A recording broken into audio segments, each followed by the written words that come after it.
Warning. Some content discussed in this podcast can be triggering to survivors of sexual assault and difficult to hear. Listener discretion is advised.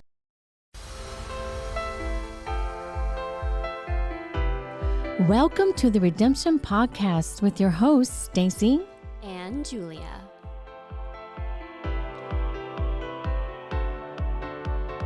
Welcome to episode 8 of Redemption. Today, our guest is Hannah Rogers, our navigator here at my house. But before we get started, Isaac, do we have any housekeeping today?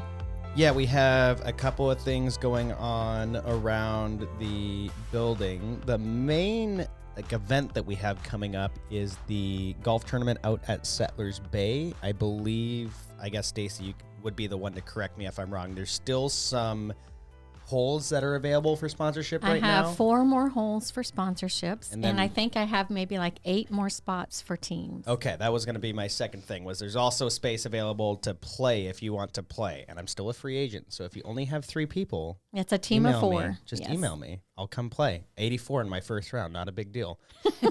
Not a big deal. Under bogey average, so.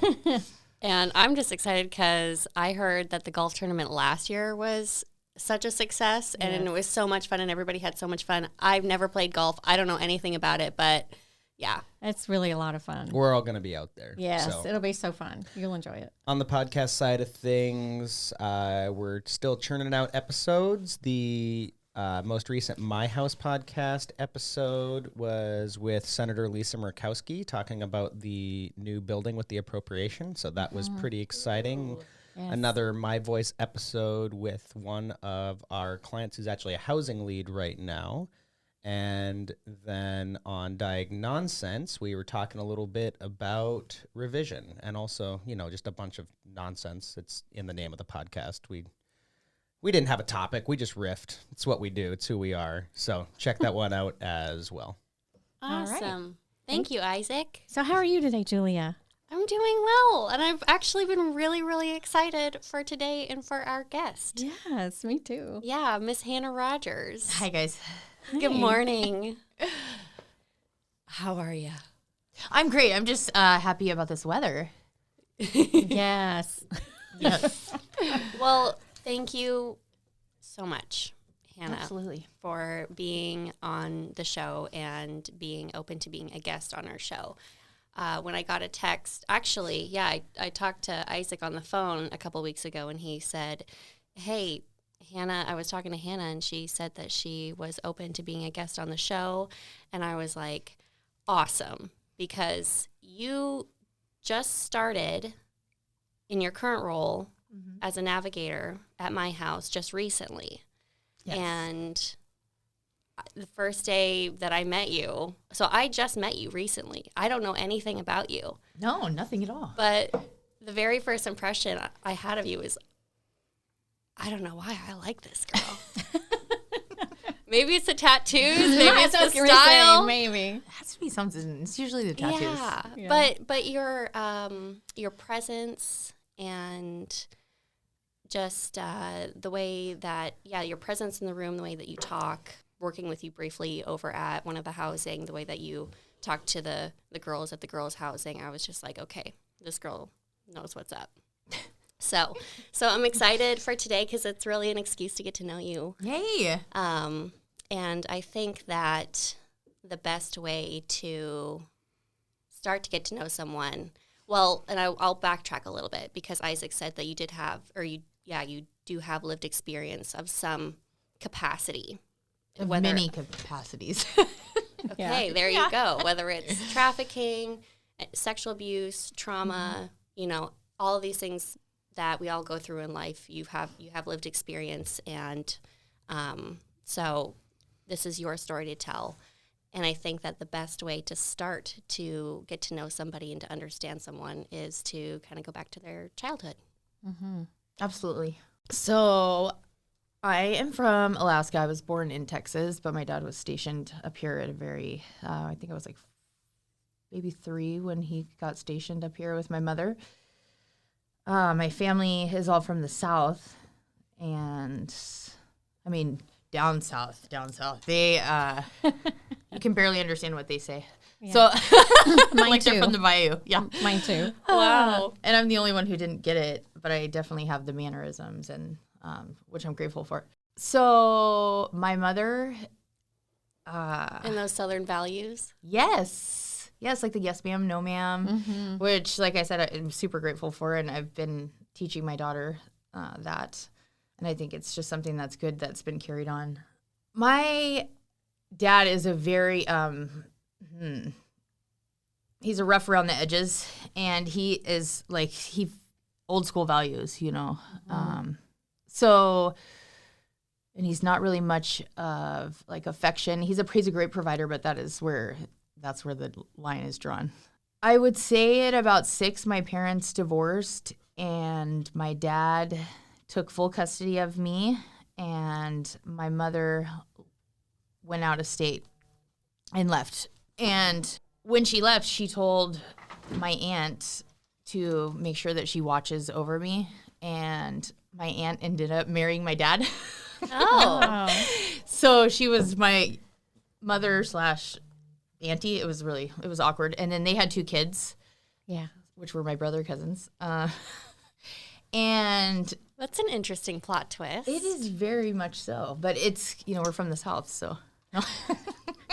Right. How did you feel about that? You know what? I looked up to my aunt. I looked up to her. So it was great. At that time, it was great. My dad had sent me, because he had not retired yet, he had sent me down to Georgia to stay with my grandparents. And at that time, my grandfather had molested me. I would say I was about 6 years old. And the topic had never come up when I was a child about, this touch is no good. This, if someone touches you, you tell someone, you tell an adult. And I think that if it would have been brought up, that, because I feel that I didn't know that it was wrong. Right. And there was a trade-off, which I think, looking back, that began something that later on in life, it's something that I used at a very young age, that I knew that there was a handoff, that I knew, like my grandpa would take me afterwards to go get candy. He would never say anything like, don't tell. He would just take me to go get candy or a Barbie doll or something. So it was just something that I had never brought up. And when I was about to bring it up to my dad, I didn't, because I didn't think he would believe me, because he idolized his dad. So that was a secret that I had carried on into adulthood. And it... After you realized that was wrong, after you got older and you started realizing that, that something's not right here, but... And secrets make you sick. They make do. you sick. They do. So how long did that go on for when you were a kid? So it started, the first time was when you were 6. I think it was only about 3 years, Okay. because he ended up he committed suicide shortly after that. My dad, he's verbally, physically, emotionally, any type of he's just abusive all around. So he never spoke life into me. I think that that's just the way he was raised. Maybe he just wasn't capable of doing it.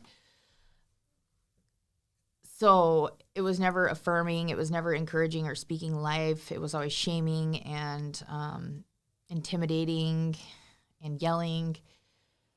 So I ran away at 16. But I wasn't a perfect angel either. I bucked him my whole teenage years. So any type of authority. So I didn't want the authority anymore, so I left. And that's when my addiction transpired. Okay, can I back up just a little bit? Yeah. So my aunt... I know, I was just wondering Yeah. where the aunt was in the picture. So they got married, and she was in her addiction. And I would say she started smoking pot with me. I would say I was 11, and then smoking pot with my friends. She would drop me off at school. We'd smoke before school. It was an unhealthy relationship, but I looked up to her. I just idolized her. And at 13, I was introduced to crack cocaine by her. And that's when my addiction began, this serious, when the hard drugs started to play. Right. Mm-hmm. So for a few years, I was doing cocaine and painkillers. That was a big thing for me. And when I left home and I was on the streets, it was by any means to survive. Mm-hmm. And so right before my 18th birthday, I had went into Anchorage with one of my girlfriends, and we had went to the strip club. And at 18, I became a stripper. And I lived downstairs of the strip club in Anchorage, probably the trashiest one in Anchorage. So I started staying there, and that is when I had met, I guess I don't know how to put that in the proper wording. That is when I began, or that's when I got trafficked. Yeah. There was this man who came in there, and he was just so flashy. He would always have some girl with him, and he would be very flashy. The girls that he brought in were very flashy, and I was warned about him that he gets girls addicted to crack and that then they can't leave. But of course, you think you're unique, or for me, I thought I was unique. Like, oh, that never happened to me, and Or I'm too smart, or just too smart, or that it's no one's gonna put their hands on me, or nothing. No one's gonna keep me somewhere where I don't want to be kept. and I'm just gonna go check this out. Yeah, well, I didn't at first because I was a little skeptical because I didn't want to lose my job if I left with him. But he had caught me off guard when I was getting my nails done, and that's when I left with him. Which, by the way, everyone, Hannah's nails are always on point. Just so you know, throw that out there. So when I left with him, it was years that I was there. I didn't leave. I was scared to leave, and he kept me from my family. I'm sure there was times that I could have left, but I believe that the addiction component played a huge role in that, because when I sit here and think about it today, like if a man was to put his hands on me, I would leave, Mm-hmm. But I know that the drugs was a Right. big part to play. So I just want to kind of touch on that a little bit. The violence was there, and he had shaved my head at one point, and my hair was all the way down to my butt. So, and that's like the worst thing that you could do to a woman, I feel. And I had to watch. He made me watch in the mirror. So that was really, Oh my God. yeah, that is something that, it took me a long time to even go get my hair cut because I just had severe trauma from it.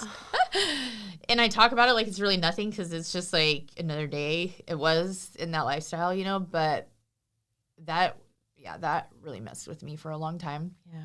That was a very impactful day. Absolutely. Like that was.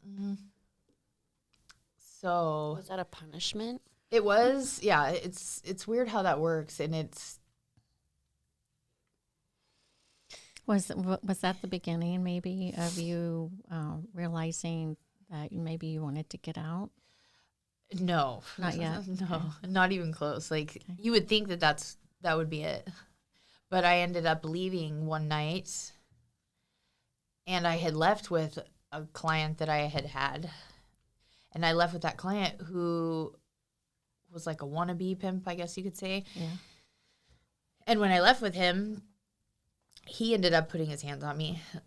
And at that point, and he had went up in a few different houses trying to, he's drugged me out of a few different houses. And you figured that would be enough. Like, I called my mom. My mom hadn't heard from me in, several years. She had moved up here, and I didn't see her when she moved up here. And, excuse me. And when I called her, I had been severely beaten, and it was my last phone call. Or, I didn't have anyone else to call, and I was scared. I was like, I'm going to die out here. Mm-hmm. And I had a shaved head at that time. And the other guy had beat me up, and I had 2 black eyes. I could barely see out of my eyes. He literally drugged me out of this house, and it was him and another guy. And they put me in the car, and he told me that he was going to take me up to Eagle River and kill me, him and the other guy.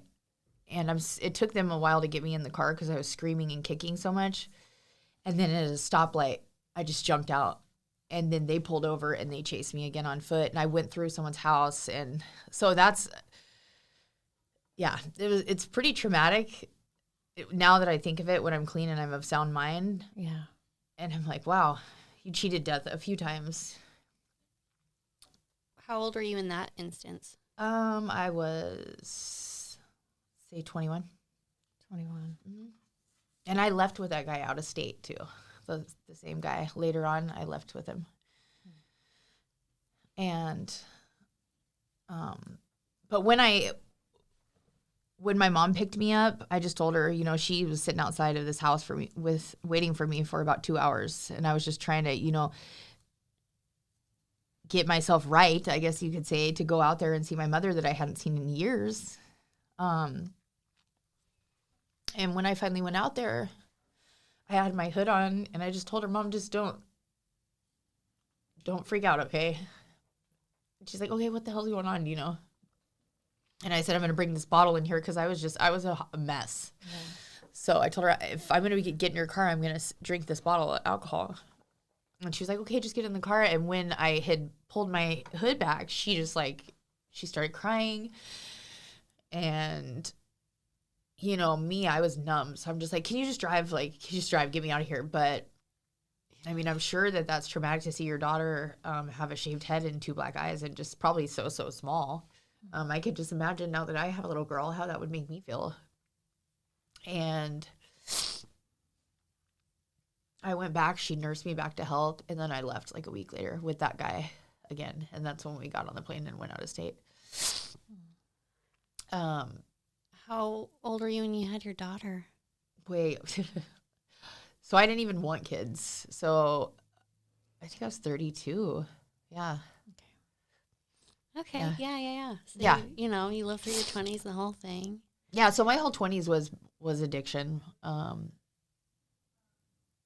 mean, my whole life has been in and out of prison until my daughter.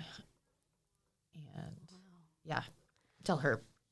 She was like my little game changer. She changed. Yeah. Kids really change us.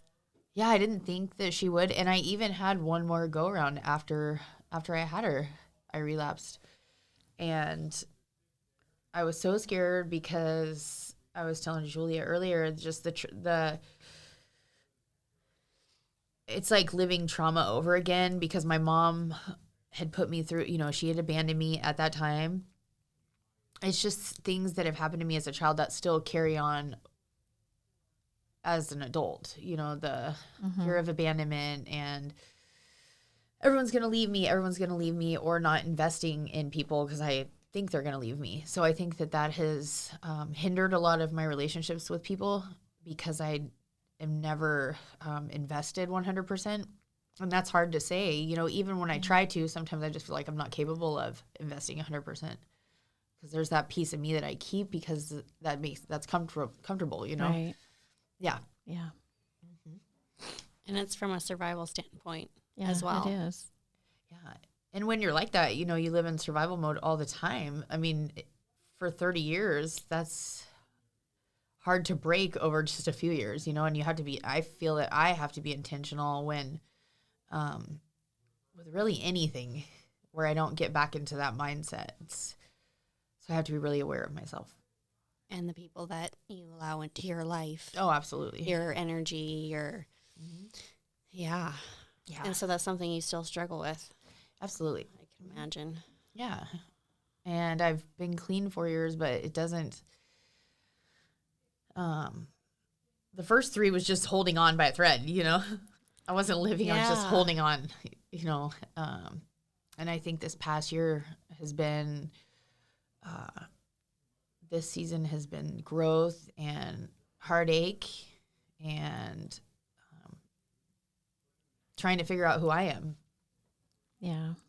I just want to say when I first met you recently, what I saw before me was a confident, beautiful, happy, smart young lady. And that it seems like you had a really deep dedication maybe to this. And I didn't really know the full story, but that's how I see you. Thank you. Yeah, Stacy, you just nailed that. Yeah. That's the exact energy that I was getting. Yeah. And that's not who I was, though. Yeah. Yeah. But yeah. kudos to you. Thank you. You fought to get here. Yes. You've overcome a lot of stuff to be where you are today. Absolutely. And you will continue. And it's just going to be a continual fight.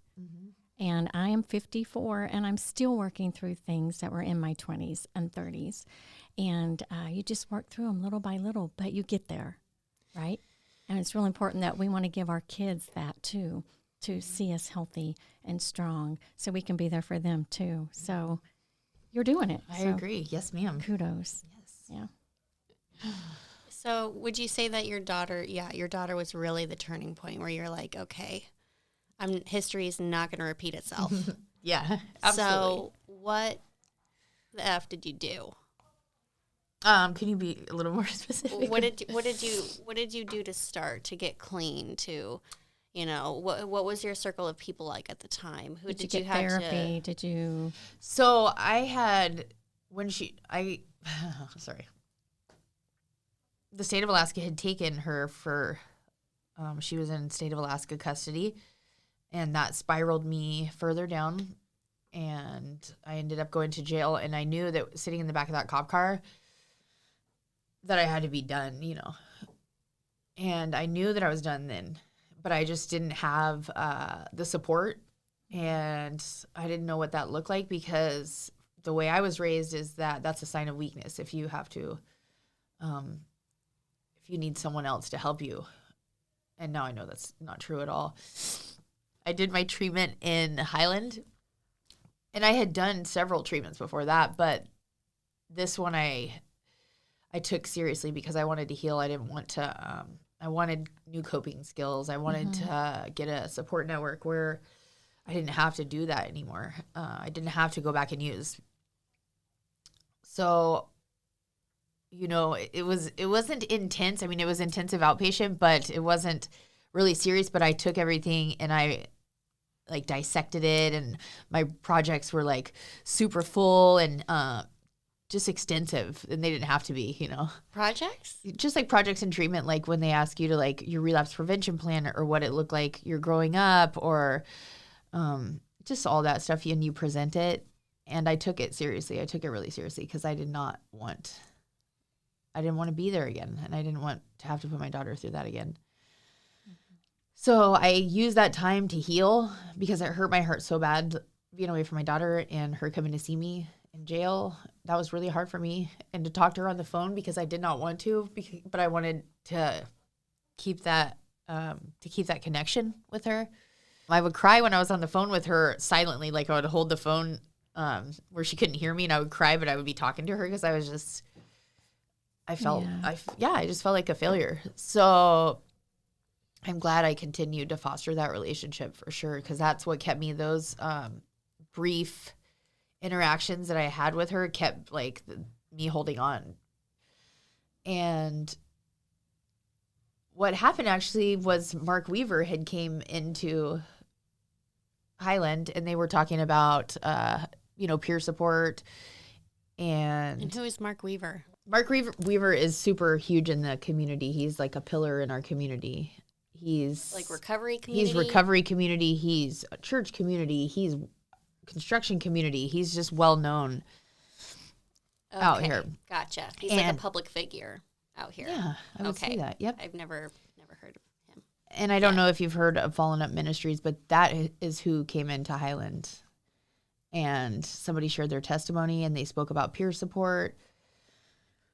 And afterwards, I had went up to Mark, and I knew that he had resources out in the valley for transitional housing, and I knew that's where what I wanted to do was to get into a transitional house and start from there, which is super humbling, which is something that I normally don't do, but I knew I had to do something different from anything that I have ever done. And I was scared. So he had given me his information, and he said, as soon as you get out, you call me. And when I got out, I went to Anchorage at first to a transitional house because I wanted to be away from the valley because this is my stomping grounds.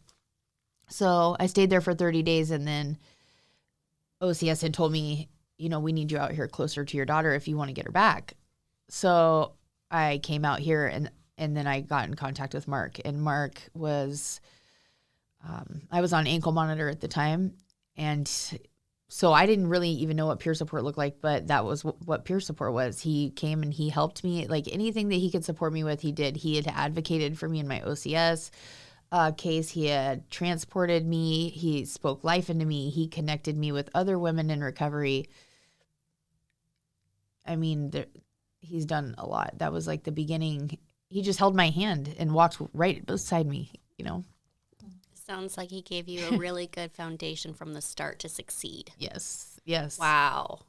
And those uncomfortable feelings, when you walk into a place, like, I'm not too much for the 12 steps, but it's like Celebrate Recovery, or you walk into the church and it's like you're totally out of your element. Mm-hmm. Not to mention fresh in my recovery, so I don't even know how to have a conversation with anyone. Right. And he would just sit there and he would introduce me to them, and he would engage, and he would keep me engaged. And that's where I started to build my support network, and I didn't even know it. And that was where I was setting, my roots were being laid for sure. And it was repetitive, like, 'cause even times that I didn't want to go, he's like, come on, you got to go. Yeah. And I knew that that's what I had to do. So when Mark had stepped out a little bit, all I knew was this is what I have to do. Like, this is what I have to do. I have to engage. I have to build my sober support network, and I have to reach out. And I just did that, and I did it religiously for a few years. Mm-hmm. And then, like, through the process, did you work? Did you have a job anywhere? Or how did you first start at my house? So when I was in the process of getting my daughter back and fulfilling my OCS case plan, I had engaged with Alaska Youth and Family Network. And they told me, after I had received rights back to my daughter and she was back in my custody, they said, hey, you should come work here. So I had went over there for a while, which was a whole process. Like, I had to do a variance for the state of Alaska, which is very extensive, and it's very tedious, and it's almost creating secondary trauma, again, because you're reliving all this stuff over again when you're going through this whole packet that you have to turn in. Right. And that's the first thing that I've put like my all into, and Mark actually helped me with that too. I put my all in that packet, and I was scared that I wasn't going to get it, because my criminal history is very, very extensive, and I have an OCS case. So those are barring crimes for being able to work with the vulnerable population. And when I sent it in, I prayed over it, and I was like, if this is your will, God, then it's going to be. And when it came back and they approved me to work with the vulnerable population, I could not believe it because I have a story to tell, and and I want people to hear it, and I want people to know, because I'm really known in this community as part of the problem, now the solution. But a lot of people know me and walk up to me still to this day and are like, if you can do it, I definitely can do it. If Hannah can do it, then we can do it, So I want people to know, and I want to share my story, and I want to speak life, and I want to walk alongside people.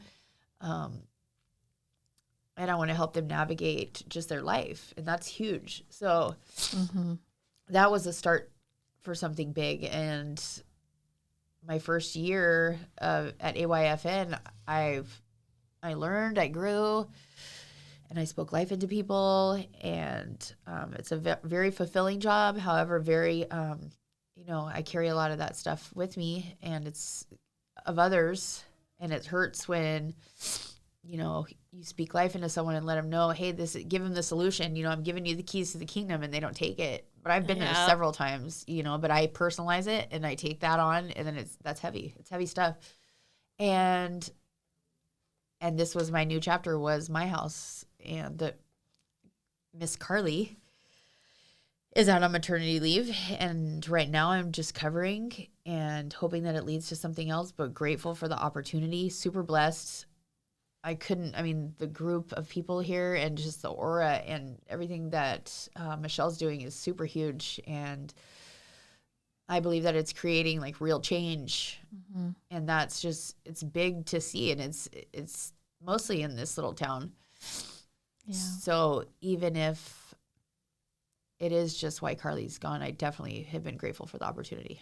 Oh, no, you're here for a reason. Absolutely. Yeah. Absolutely. We don't know what it is yet. No, I don't either. I really appreciate your survivor's voice. It's really strong, and so many people need your story.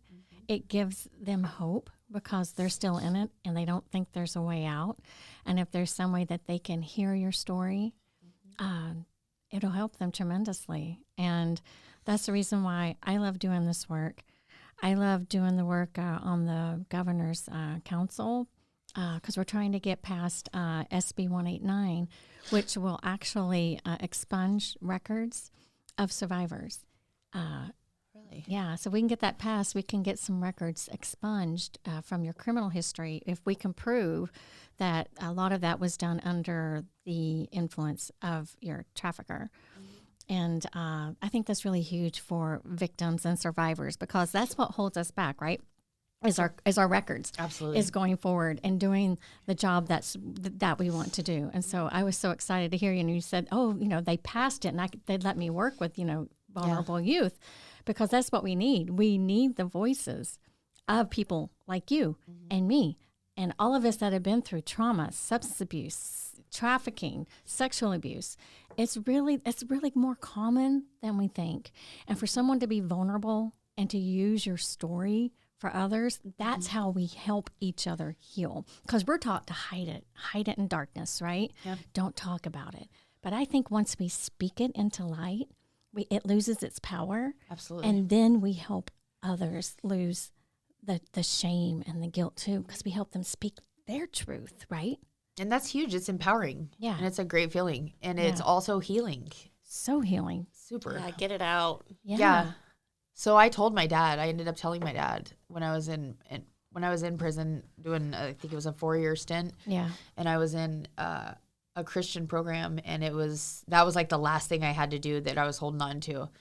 And the chaplain in there, she's like, you have to do it. And it's not for him. It's for you. You have to heal. You have to speak this out and you have to let him know. And when I did it, I was hyperventilating when my dad came in to visit me in prison. And he's like, what? And I told him, and I didn't get I had expectations of getting some validation, and I did not get that. And that's okay. I told him, I said, I'm not telling you years later for you. I'm telling you because I need to heal from this, because I need to speak it out, because I need to get all the secrets out. Mm-hmm. And he said, I could see how that could happen.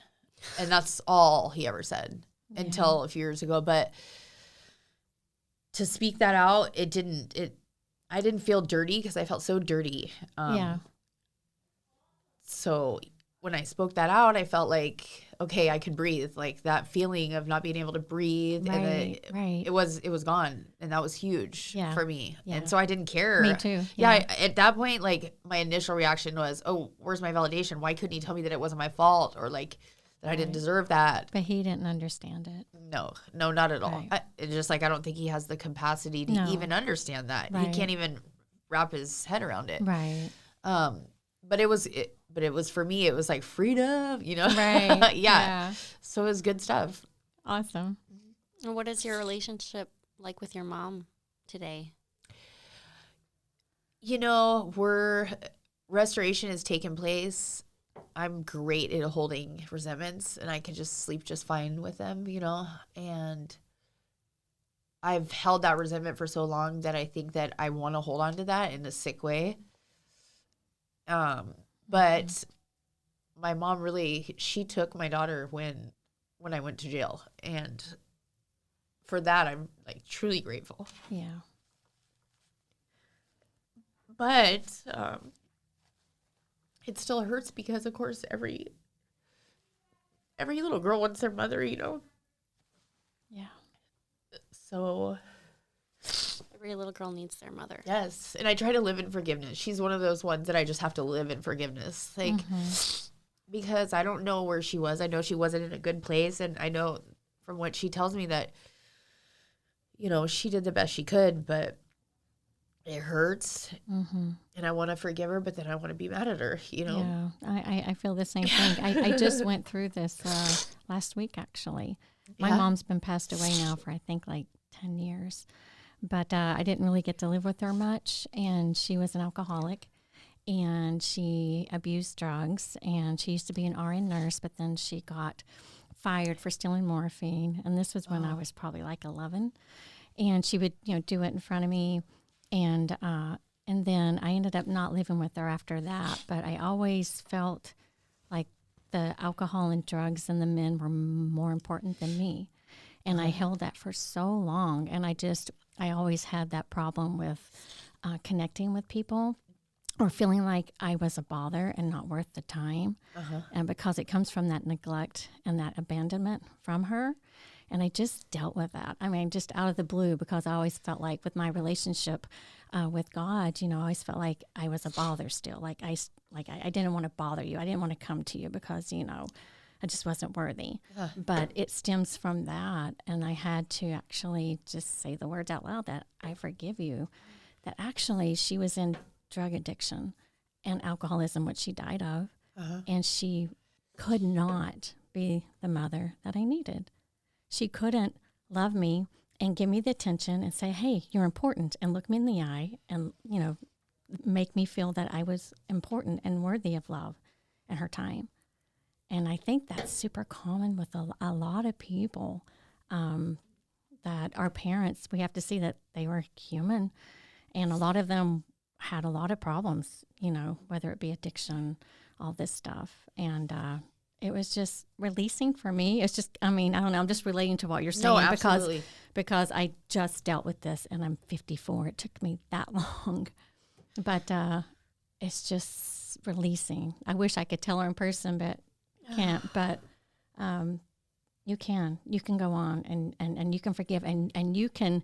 And what I do is I focus on my kids. My kids won't have that. I look them in the eye. I make sure I hug each one and tell them I love them every single day, that you matter. You're important. You can follow your dreams. Yeah, you're going to fall. You're going to see your mama fall, but we're human. And I want to teach them that we're human, but to learn to forgive and to go on and to have that hope, right?